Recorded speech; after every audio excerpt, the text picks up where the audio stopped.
నమస్కారం E6 TV ప్రేక్షకులకు స్వాగతం. తెలంగాణలో మరో 2 రోజుల పాటు వర్షాలు కొనసాగనున్నాయి.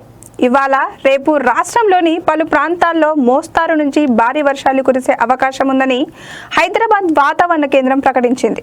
వాయువ్య బంగాళాఖాతంలో ఏర్పడిన అల్పపీడనం స్థిరంగా కొనసాగుతుందని తెలిపింది.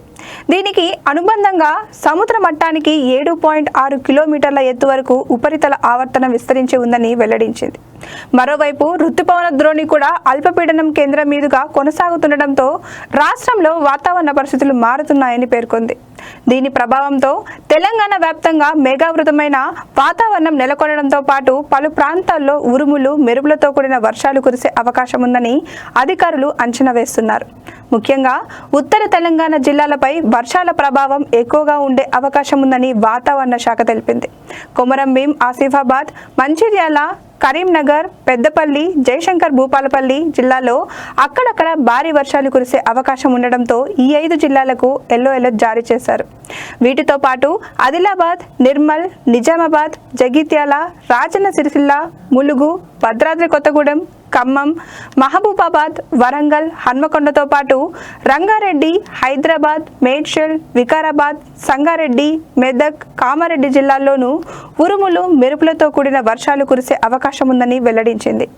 వర్షం సమయంలో గంటకు 30 నుండి 40 కిలోమీటర్ల వేగంతో వీదురుగాలులు వీచే అవకాశం ఉందని హెచ్చరించింది.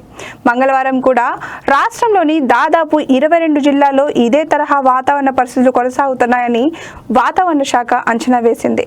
ఆదిలాబాద్ నుంచి కామారెడ్డి వరకు పలు జిల్లాల్లో మెరుపులు, ఉరుములు, ఈదురుగాలతో కూడిన వర్షాలు పడే అవకాశం ఉందని తెలిపింది. ఇక హైదరాబాద్ నగరంలోనూ రానున్న 48 గంటల పాటు వర్షాల ప్రభావం కనిపించనుంది. నగరంలో ఆకాశం సాధారణంగా మేఘావృతమై ఉంటుందని, పలు ప్రాంతాల్లో ఈదురుగాలులతో కూడిన తేలికపాటి మోస్తారు వర్షాలు, ఉరుములతో కూడిన జల్లులు కురిసే అవకాశం ఉందని హైదరాబాద్ వాతావరణ కేంద్రం వెల్లడించింది. నగరంలో గరిష్ట ఉష్ణోగ్రత 30 డిగ్రీలు, కనిష్ట ఉష్ణోగ్రత 22 డిగ్రీల వరకు నమోదయ్యే అవకాశం ఉందని తెలిపింది. ఆదివారం సాయంత్రం వరకు హైదరాబాద్లో గరిష్టంగా 32.7 డిగ్రీల ఉష్ణోగ్రత నమోదు కాగా 26 మిల్లీమీటర్ల వర్షపాతం నమోదైందని పేర్కొంది. గాలిలో తేమ శాతం 92గా నమోదైనట్లు తెలిపింది. వర్షాలకు సంబంధించిన మరింత సమాచారం మా రిపోర్టర్ సతీష్ అందిస్తారు. సతీష్, చెప్పండి. ఎస్ మాధవి, బంగాళాఖాతంలో ఏర్పడిన అల్పపీడన ప్రభావంతో రానున్న 2 రోజుల పాటు భారీ నుంచి అతి భారీ వర్షాలు పడతాయంటూ కూడా ఇప్పటికే వాతావరణ శాఖ పలు హెచ్చరికలు జారీ చేసింది. దీంతో పలు జిల్లాలకు కూడా ఎల్లో అలర్ట్తో పాటు ఆరెంజ్ అలర్ట్ కూడా జారీ చేయడం జరిగింది. మేజర్గా చూసుకుంటే ఇటు కొమరంభీం, మంచిర్యాల, కరీంనగర్, పెద్దపల్లి, జయశంకర్ భూపాలపల్లి జిల్లాలో అక్కడక్కడ భారీ వర్షాలు కురిసే అవకాశం ఉందంటూ కూడా ఇటు వాతావరణ శాఖ ఎల్లో అలర్ట్ కూడా జారీ చేసింది. వీటితో పాటు ఇటు ఆదిలాబాద్, నిర్మల్, నిజామాబాద్, జగిత్యాల, రాజన్న సిరిసిల్ల, ములుగు, భద్రాద్రి కొత్తగూడెం, ఖమ్మం, మహబూబాబాద్, వరంగల్, హన్మకొండ, ఇటు రంగారెడ్డి, హైదరాబాద్, మేడ్చల్, వికారాబాద్, సంగారెడ్డి, మెదక్, కామారెడ్డి జిల్లాలో కొన్ని చోట్ల ఉరుములు మెరుపులతో కూడిన వానలు పడతాయని కూడా వాతావరణ శాఖ పలు హెచ్చరికలు జారీ చేసింది. ఇక గంటకు 30 నుంచి 40 కిలోమీటర్ల వేగంతో ఈదురుగాలు వీచే అవకాశం ఉంది. దీంతో ప్రజలంతా కూడా అప్రమత్తంగా ఉండాలి. ఇప్పటికే మనం చూస్తున్నాం, ఇటు దాదాపు నైట్ నుంచి కూడా చూస్తే ఇటు సిటీ వ్యాప్తంగా కూడా కొంత మేరకు వర్షం పడుతుంది, అంటే కొంతవరకు ముసురైతే పడుతుంది.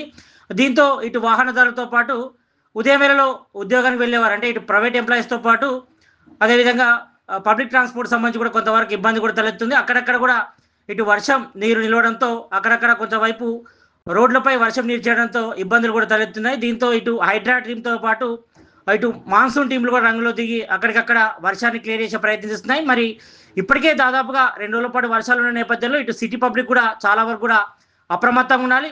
ఎందుకంటే సిటీ వ్యాప్తంగా కూడా చాలా వరకు కూడా పాత బిల్డింగ్స్ ఉన్నాయి. ఎవరు కూడా పాత బిల్డింగ్స్ కింద ఉండకూడదు. దాంతోపాటు ఇటు కరెంట్ సంబంధించి కూడా పలు జాగ్రత్తలు కూడా తీసుకోవాలి. ఎందుకంటే కరెంటు పోల్ కూడా ముట్టుకుంటే షాక్ గురయ్యే ప్రమాదం ఉంటుంది కాబట్టి మరి పబ్లిక్ అంతా కూడా అప్రమత్తంగా ఉండాలి. మరోవైపు చిన్నపిల్లల విషయంలో మాత్రం పలు జాగ్రత్తలు కూడా తీసుకోవాలి. ఎందుకంటే గతంలో మనం చూసాం, ఇటు జిహెచ్ఎంసీ అదేవిధంగా ఇటు రంగారెడ్డి పరిధిలో కూడా కొంతమంది పిల్లలు మ్యాన్ హోల్లో పడి చనిపోయిన సందర్భాలు ఉన్నాయి కాబట్టి మరి ఎక్కడ మ్యాన్ హోల్ తెరుచుకుందో తెలియని పరిస్థితి ఉంటుంది కాబట్టి మరి చిన్న పిల్లల విషయంలో మాత్రం తల్లిదండ్రులు జాగ్రత్త వహించాలి. ఎందుకంటే వర్షం పడే టైంలో ఎవరిని కూడా బయటకు పంపించొద్దు, మరి పలు జాగ్రత్త కూడా తీసుకోవాలి. కాబట్టి మరి పబ్లిక్ అంతా కూడా అప్రమత్తంగా ఉండాలి. మరి 2 రోజుల పాటు భారీ నుంచి అతి భారీ వర్షాలు పడతాయి కాబట్టి మరి ఎక్కడ భారీ వర్షం పడుతుందో ఎక్కడ పడిన పరిస్థితి ఉంటుంది. ఎందుకంటే సిటీ వ్యాప్తంగా మనం చూస్తున్నాం, కొంతవరకు వాతావరణ చేంజెస్ కనిపిస్తున్నాయి కాబట్టి కొన్ని చోట్ల భారీ వర్షం పడితే మరి కొన్ని చోట్ల అక్కడక్కడ చెదురుమురుగా పడే అవకాశం ఉంటుంది. కాబట్టి మరి పబ్లిక్ అంతా కూడా అప్రమత్తంగా ఉండాలి. మరి 2 రోజుల పాటు భారీ వర్షాలని చెప్తున్నారు కాబట్టి మరి పబ్లిక్ అంతా కూడా జాగ్రత్తగా ఉండాలి. మరి మేజర్గా హైదరాబాద్, రంగారెడ్డి, మేడ్చల్ జిల్లా వాసులంతా కూడా అప్రమత్తంగా ఉండాలి. మరి 2 రోజుల పాటు భారీ వర్షాల నేపథ్యంలో కూడా పబ్లిక్ అంతా అప్రమత్తంగా ఉండాల్సిన అవసరం అయితే కనిపిస్తుంది. మాధవి, చూసారుగా ఈరోజు ఇవి తాజా వార్తలు. మరింత తాజా సమాచారం కోసం చూస్తూనే ఉండండి E6 టీవీ.